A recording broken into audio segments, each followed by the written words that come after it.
In Dear Days 1, we were introduced to 2 new right lines. Okay, that's a lie. We were introduced to 2 new bosses. One was Gramgrace, the other was Favrneel, or Favrneel, or Favrneel, or however the hell you guys pronounce it nowadays in English. But in DZBT06, as well as in Dear Days 2, there was actually another triple rare in Dark States that no one seems to really talk about. But he's actually stronger than Chronos Command. Hey, what's going on, guys? I'm Mr. here. Welcome back to 2025. Welcome back to Dear Days 2. This is considered my Dear Days 2 content. Yippee! Because I don't have enough money to buy a Switch. Help me, channel membership. This is also technically more of my DZBT06 content because, as I alluded to in my Roroa video, I'm far from finished. Now, very strangely, for those of you who are also in Japan, you would have noticed that in a lot of the DZBT06 promotional material, they promote the 2 strikes, the 2 cross rides from Asia Circuit, and the 2 Dear Days bosses. And I kept looking at the posters every time I walked around Osaka. I was like, shit, I have to do this video eventually. Favrneel, Rheingold, is that how you say it now? Favrneel, Rheingold, as well as Favrneel. Honestly, this is one of the most fun Dark States decks I've played in a long time. And I mean this as one of the world's biggest Unica sims. By the way, the new Unica, I will cover it if I can. That deck is really busted. I will cover it. But now, focusing more and more on Favrneel, frankly, I'm really impressed with the new Favrneel Rheingold. I think it's really cool, and I want to talk about the deck in detail. But in case you haven't noticed yet, this isn't a deck profile. Because Favrneel only got 1 card in this set, and it's Favrneel Rheingold. And to be honest, it's kind of irritating because this card is so good, but it's held back by the fact that it has no support at all. Like, Gramgrace at least gets a tournament promo right now in Japan, but Favrneel didn't. So, I want to talk about this deck in its entirety. I want to help you guys catch up to speed on what the hell this deck actually does and why you should worry about this deck. Because, frankly, if this is the power level they're going to continue for 2025, we may have a problem, and it's not going to be Resile. So, I'm going to go through this deck in detail. More rather, I'm going to go through the main parts of this deck in detail, talk about what I would like this deck to get in the future, and what this design space actually means. Because, frankly, I'm just really happy to be able to be given the chance to talk about this deck. There won't be a deck profile. I will put a link in the description below for the Gramgrace video for the previous version. I will do a Gramgrace Seek video. I promise you it's on the way. I'm just a bit strapped for cash right now, so I need a bit more time to build the deck. But the deck list is finished, okay? So don't worry about it. I will do that video. I've been playing that deck intensively a lot, and I love that deck even more than Favrneel. Like, whatever I say about Favrneel, you just multiply it by 5 for Gramgrace, because the Gramgrace cross ride is virtual nightmare. It power creeps Majesty Lord Blaster, it power creeps every critical deck in Cata Sanctuary. It's insane. So I will cover it, I promise you. I just need a bit more time. Now, let's talk about Favrneel. We're going to start off with the base version because I want to talk about the original form and what it actually does. Favrneel, for those of you who played Dear Days 1, yeah, this is the guy. You only can play 1 off in the deck. He came, yes, in the stand-up deck set Favrneel as a way to inculcate the English players to it, and also gave us a very important support card, which is Horrendous. I will cover all of these later, don't worry. So Favrneel, thank you, Sheriff VG, if you're watching this video. I hope you are, because you're one of the main reasons why I started playing this deck. He's got many skills. He's got enough skills to write my own Japanese essay. The first skill is that Margolio Taite, Favrneel can only be played at 1 copy, right? So, sorry, that's the other one. Taite is this one. This is Margolio. So, you can only play 1 copy of Favrneel at all, right? So, don't bother don't bother buying more than 1 of this guy. You only can play him at 1. If you bought Dear Days 2, you get an FFR. I kind of lost my FFR. I'm going to try and get it back. But yeah, I also have the common copy. And you know what? For common, this is actually pretty clean. Like, I kind of expected it to look a lot worse, but no, this is actually pretty pleasant looking. The second skill is, at the start of your main phase, your opponent chooses one of their Vanguard units to retire it, and then if you didn't write this turn, this unit gets 10k and a crit. So, yeah, so basically, on turn 4, as long as you don't Persona, right, which you won't, because, there's only 1 Favrneel, he gets 10k and a crit, which is pretty nice. So now he's a 23k beater on turn 4. But, you know, if you don't Persona right, he doesn't really get much numbers other than that. And also on turn 3, he's basically a vanilla. He doesn't get power at all. The third skill is when your opponent's rear guard's retired during your turn, move one card from your hand to the soul and draw a card. So basically, he's just a cute little filter 1 every time your opponent retires a rear guard. Which is nice and all, but I also do want to extend the fact that it also happens during the battle phase. It's not just during the main phase. So you can actually just use Favrneel as a way to just attack 2 different rear guards, right? And then just filter 2 cards from your hand to the soul. I think that is actually an application that I've not seen anyone actually talk about. I don't know why, but it strangely is very relevant to me, especially when I want to damage deny people or if I want to actually attack with my stronger rear guards, because my rear guards are actually stronger in this deck, surprisingly. And yeah, I would just use this to just swing into 2 rear guards, and then next turn when I go into Rheingold, then I would just use the crit pressure and kill them. Which, you know, again, I barely see people talking about this application, which got me surprised. I played this deck quite a lot, and I frankly thought someone would have caught on to that, but no. The last skill is the main skill, and why I said you could attack 2 rear guards is that at the end of the battle this unit attacks, if the sum of your dark states in your soul has 13 or more grades, Counterblast 2 stand this unit with drive -1. Now the Counterblast 2 is very heavy, it's kind of like Rotovisor with extra steps, but it's still okay considering you don't need to discard a card, and this deck has very bad hand size. So technically for a CB2 draw 1 and a multi-attack, I'm not gonna gripe on it, but you can tell that Favrneel is a card that's clearly dated. This card did come out in DBT07, right? This card came out right before Chronojet because of their days too. And you can see the influence of 2022 Dark States on this card. This card is very slow, this card is very bulky, this card has a lot of need for support, just like the original Dragil did, just like, you know, the original Bruce did. You know, it's very 2022 Dark States pre-Chronojet. Chronojet really did revitalize our world, it really did change a lot of people's lives. But for Favrneel, you can tell that, you know, there was a design idea, there was things they wanted to do with this guy, but a lot of it was not able to put it to fruition, right? So now that I've talked about Favrneel, let's talk about his support, right? The support that he got so far, and why they all effectively kind of failed at doing so. First of all, he never really got much support, right? He only got really 2 main cards to talk about. That would be Eligos as well as Horrondus. Now, I want to talk about Horrondus later, so I'll touch about him later. But Eligos, his skill is that when this unit attacks with a Favrneel Vanguard, move one of your other rear guards to the soul, choose one of your opponent's rear guards and retire it. And if the sum of your grades is 13 or more, you counter charge 1. Now, Eligos is very important because he helps you shift your rear guards into the soul, and because you're playing a lot of grade 3s in the Favrneel deck, surprise, you generally can cheat the soul condition very easily with Eligos. Yeah, this is Eligos. But the issue with Eligos is that he doesn't draw a card. So if you've been chopping down all of your opponent's rear guards and there are no more rear guards for Eligos to retire, you basically do not even get the draw 1 back anymore. If you move a rear guard from your rear guard to the soul and you don't have anyone to murder on your opponent's side, you basically go -1 for a counter charge. Which I know what some people may say, oh Armias, that's really fine, but in 2025, have you seen how these decks plus? You think Levidras is normal? This is not then.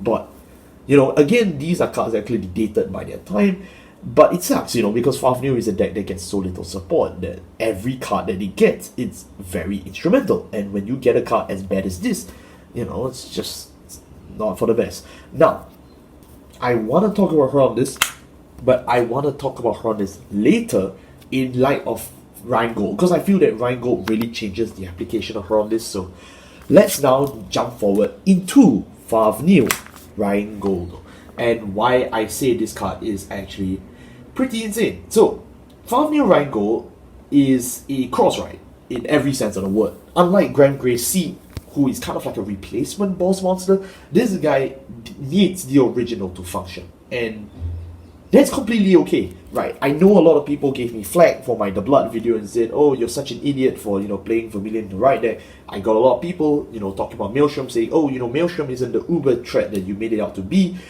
But for Favrneel, you absolutely do need to play this guy in the right deck, because you only have one.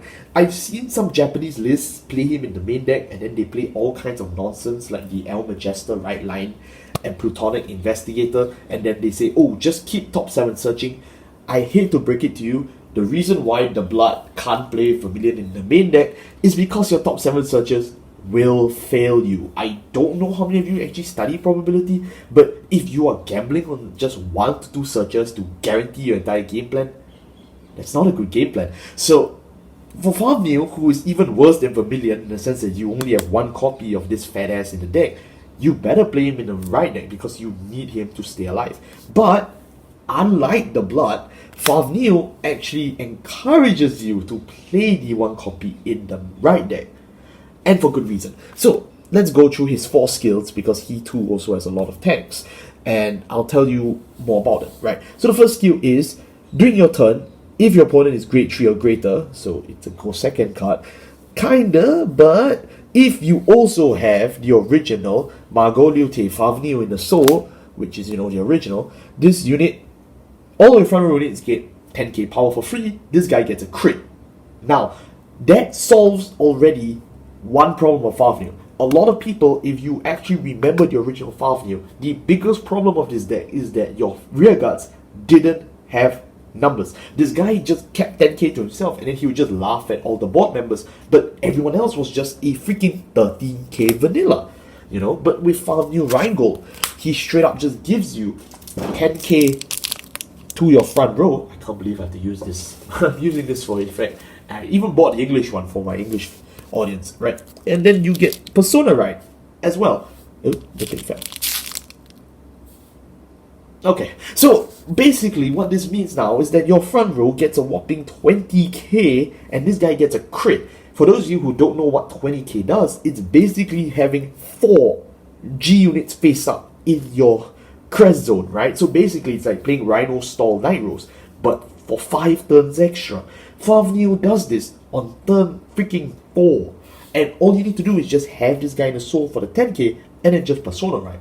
I'll talk about the Persona right later, because it's very easy to achieve this Persona right now.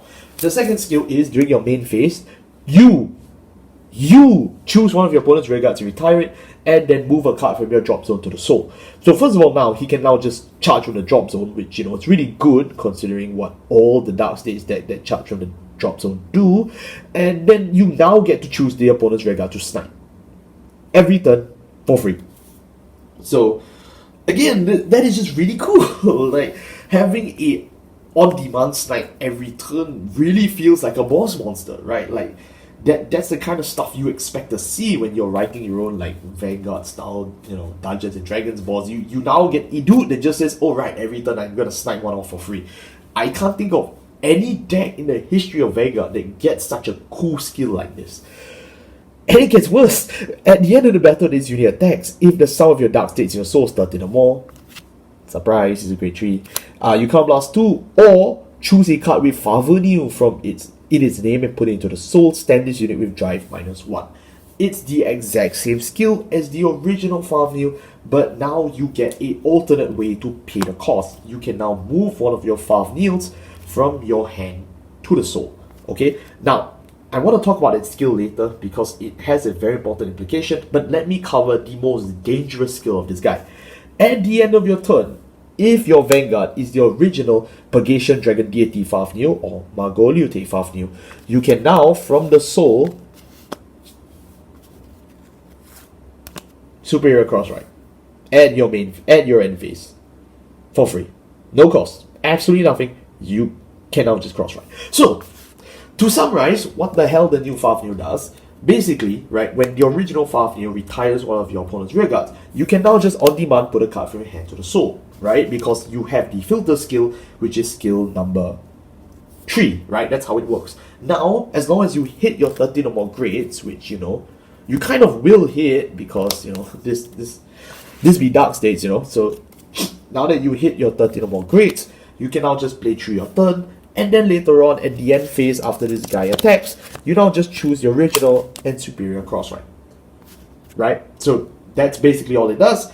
Next turn, stand and you draw, and you can now Persona Ride normally with a copy of Favrneel, or yes, there's an or, you can now use the effect of Horrendous.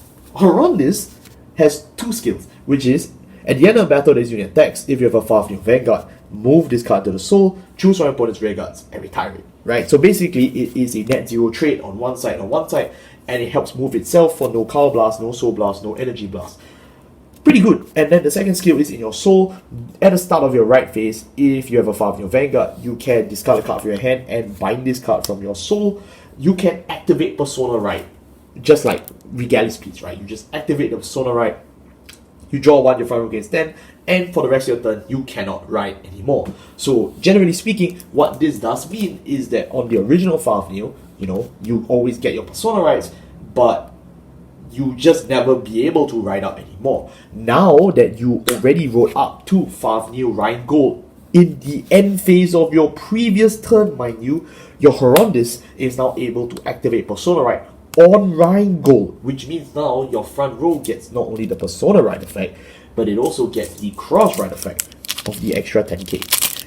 And you got all that for free. Absolutely for free. No cost whatsoever. You just need to play the game as God intended, and you get all of these benefits. It's insane. It really is, right?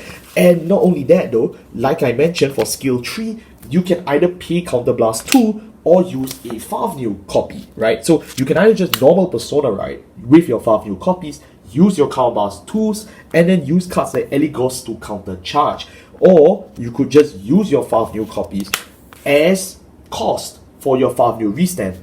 So you give up Persona Ride with one copy, but your Horrendous acts as copies 5, 6, 7, and 8 of your Persona Ride by just using one in the soul to bind it, and then you now trigger Persona Ride while saving the original Favrneel Rheingold in your hand as cost. It is insane. It is insane how they put in so much thought into one boss monster and really printed 4 lines of text that mean so much for this deck. I cannot put it in words. It is so cool. But now, here is the problem. We need to talk about the Favrneel deck. I've talked about how cool this guy is and how, the boss monster really helps. But now for the problems of this deck. First and foremost, this deck doesn't have a right deck. A lot of people have thought about using the cards from the stand-up deck set. Either you use a card that copies itself as a grade 3, and then you play the Rhino. The Rhino can just Soul Blast out a grade 0. So basically you ride up for free, and you are able to start off your Favrneel turn with 5 grades in the Soul. Frankly, this is something I have tried before. I think it's nice, but the problem is that in a meta like 2025, card advantage is hard to come across, right? So if you're playing a right deck that offers you so little advantage, you generally are at a losing point. And because you spend the entire turn 3 on this loser, it is very difficult to justify it because you're more likely to die to a random turn 3 kill deck like Draconic Overlord, right? You're just going to die that way. Other people have considered playing the El Majesta right line. My issue is that it does exactly the same thing. You Soul Charge 2 with Sparta, but if you don't Soul Charge a critical trigger, you don't get to draw, right? And then of course Turan equals Dyna doesn't do anything.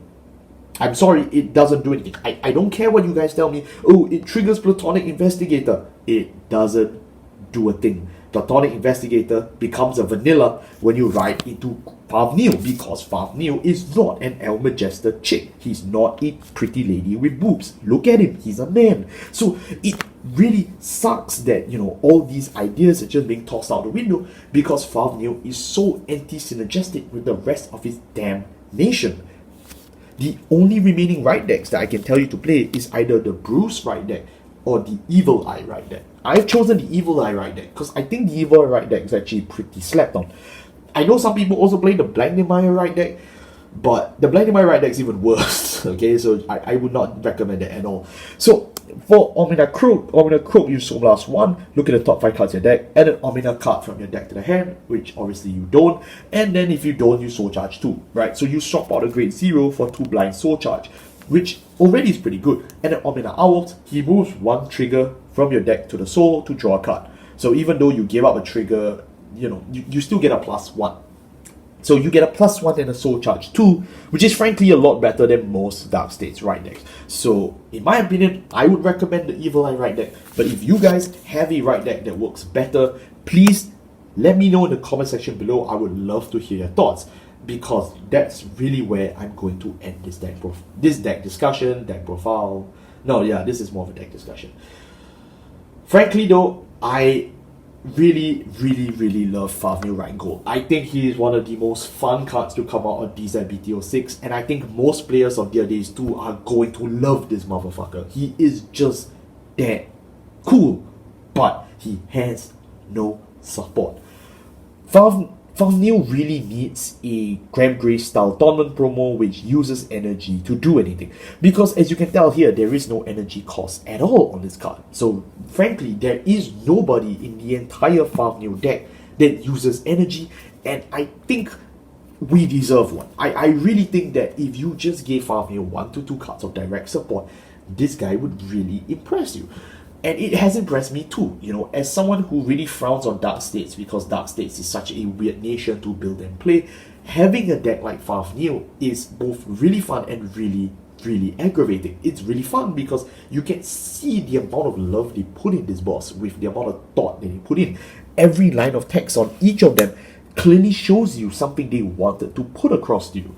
But the problem is that in his support, it all does nothing. You get your multiple copies of Persona with her on this, you get your counter charge with Eligos, you know, and then the line just ends there. Everything else you're playing in this deck are all generics, and that sucks to me because this guy has so much more in archetype potential than Gramgrace, and he's not getting it, you know. So I know Bushi Road, I know you listen to my videos, I know Mr. Kidani, I know you have me on your watch list. The literal month I put up the Rotovisor video, you guys were like, okay, we'll give you what you want.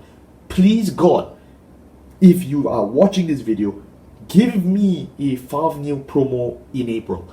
I do not care how many children I will slaughter for it. I will head down to my locals, I will go down to Sea Labo, I will beat as many children as possible to get this card. Because if Favrneel has taught me anything, some power needs to be obtained illegally. Thank you all so much for watching. I'll see you next time.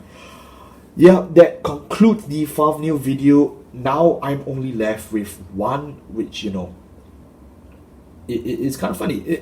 I'm really glad to be able to cover all of DZBT06. I think this is the first set that, you know, I was able to cover every major event, which I'm really glad I did. I wanted to do an EVA video, but I got a death threat in my mail, so I'm probably not going to do it.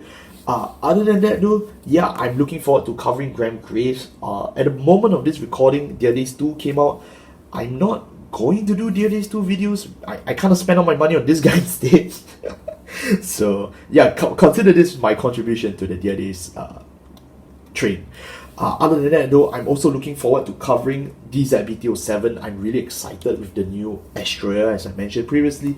Yeah, and I'm just looking forward to stuff like that. I will also do the Rotovisor video. I know I talked about him a little bit, this video.